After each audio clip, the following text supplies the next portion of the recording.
Bismillahirrahmanirrahim. Assalamualaikum warahmatullahi wabarakatuh. Pertamanya saya ucapkan syabas kerana kita telah pun sampai ke penghujung program, dan izinkan saya untuk memberikan sedikit pandangan terhadap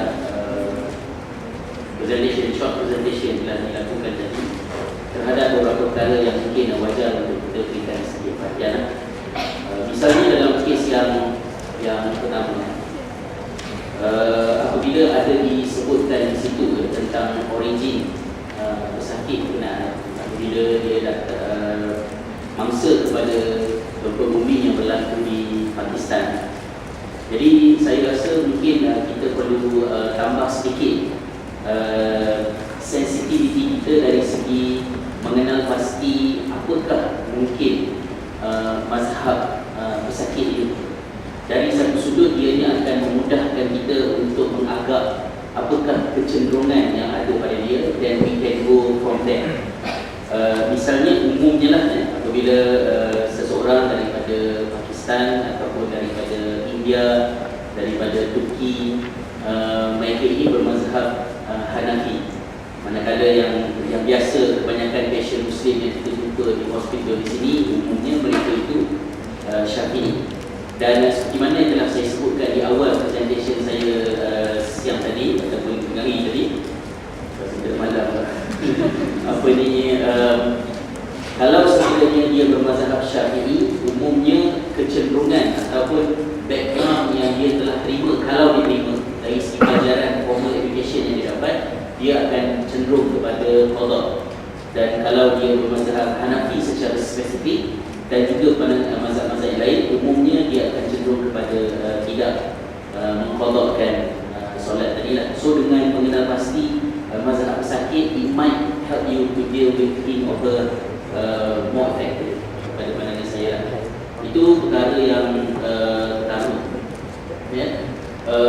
Kemudian yang kedua, isu yang berkaitan dengan pesakit yang dalam kes yang pertama ini ada dua isu.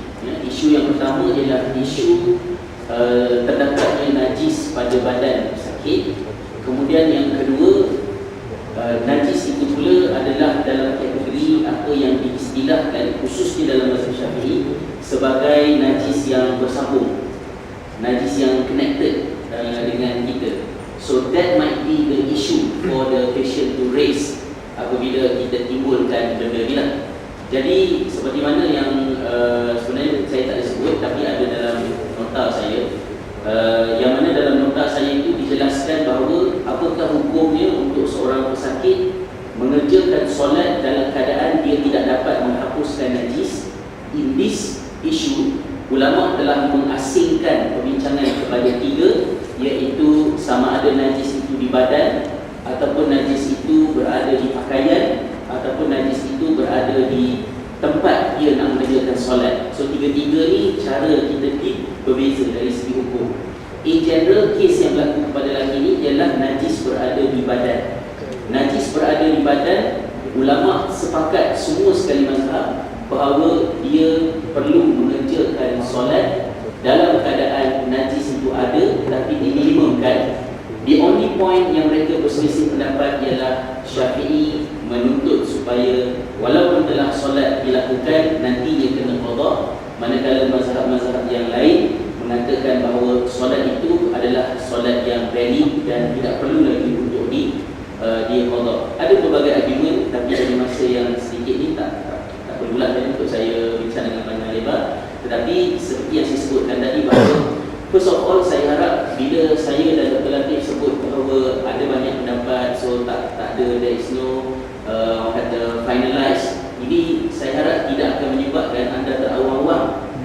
You must decide your own opinion in that case, but the way you implement the opinion and the way you suggest the opinion to the patient, itu yang diharapkan supaya kita lebih open. Jadi jangan open sampai langsung tak ada pendirian. Yang sudah ni tadi dalam kes ni sebenarnya apa? Dalam ni ada dua pendapat kan, orang tak pakai kan? Maksud dia kalau dengan patient sakit, okey lah, you bagi dua option pada dia. Tapi bila sampai you sendiri ada dalam kes itu, which one that you will choose? So jangan biarkan diri terawang-awang must go further, baca lagi, kaji lagi, ada lagi program seperti ini, dan perhaps we can go more into the details, dan we should decide apa yang kita pegang.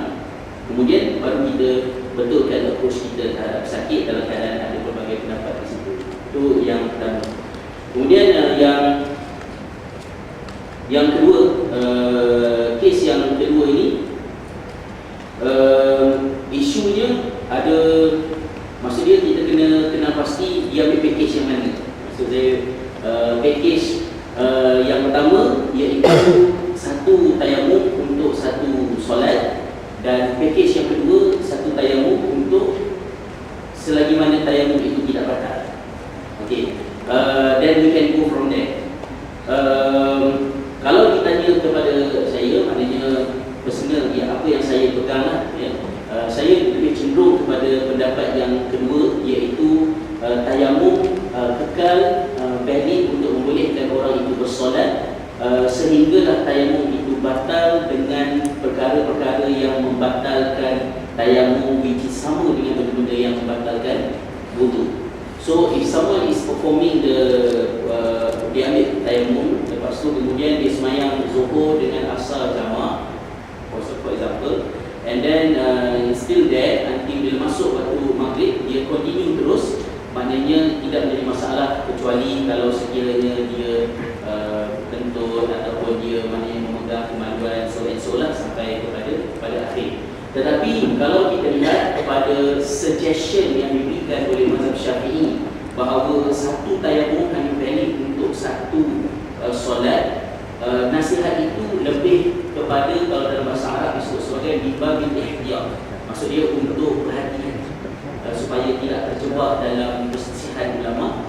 Maknanya kalau nak setiap kali semayang satu tayamum, if possible to do that, then it's okay. But if it's not, susah nak buat macam tu, then we should understand that ada peruntukan dalam syarak yang menggunakan satu tayamum untuk banyak solat fardu. So maksudnya begitulah.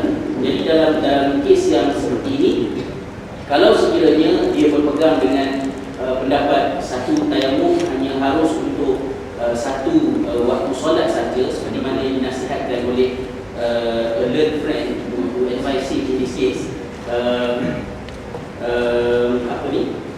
dalam kes ini, kalau sekiranya dia bermazhab Hanafi dan juga bermazhab Hambali, maka dia tidak perlu repeat, sebab dia sudah mengerjakan solat atas sifat tersebut dan dalam keadaan solat itu telah pun selesai. Tapi kalau sekiranya dia bermazhab Maliki, saya tak perlu confuse, saya sebut saja, kalau dia bermazhab Maliki, differentiation has been made, iaitu kalau sekiranya kawan dia bagi tahu yang tayamum kamu hanya sah untuk zuhur asar tadi saja sebab kamu jamak, tapi untuk maghrib ni kamu kena ambil tayamum yang kedua, masa tu tak masuk isyak lagi, dan dia kena repeat balik dia punya tayamum, dan dia kena balik sebab masih dalam waktu. Tapi kalau dah masuk waktu isyak, baru kawan yang beritahu yang dia buat sebelum ni salah dengan satu tayamum semayang banyak padu, dia tidak perlu repeat apa-apa. Tapi kalau Syafi'i, dia kena apa kes sekalipun, kalau satu tayamum digunakan untuk lebih daripada satu solat fardu, satu combination of solat fardu iaitu jamak tadi, dan dia kena memotokkannya. Okey, saya harap saya tidak mengelirukan tuan-tuan pada tentang yang sedia mengelirukan banyak dengan tahap minda dan hormon dan sebagainya. Okey, kes yang ketiga, saya setuju dengan apa yang Puan perintahkan tadi.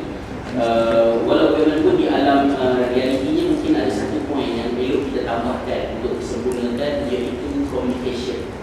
Saya selalu, tak selalu lah, saya ada sesekali bertemu dengan kes ni di mana cara doktor approach patient untuk memberitahu yang dia perlu mengambil ubat untuk anti-blood clot ni tadi dalam bentuk yang menakutkan,